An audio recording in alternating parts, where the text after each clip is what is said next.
mulje, et nüüd hakkab midagi juhtuma ja siit ta taas kord hakkab enda trikke näitama. Hästi teeb Lamine Yamal, tuleb tuttav. Lamine Yamal jällegi hakkab siin trikke tegema.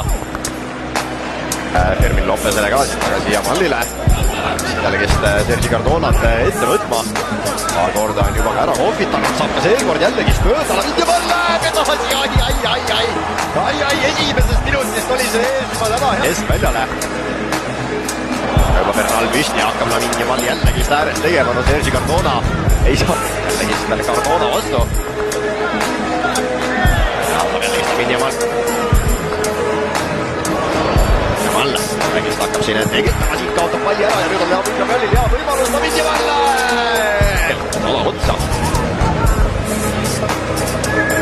Saab Barcelona siit ka sakslase juubelit võiduga tähistada, kui Lamine Yamal hakkab kaistist.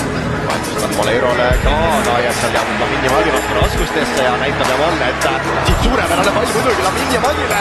Saab jällegi nende kübarat otsida. Barcelona keerutab, nüüd Yamal otsib seda löögikohta, läheb pall.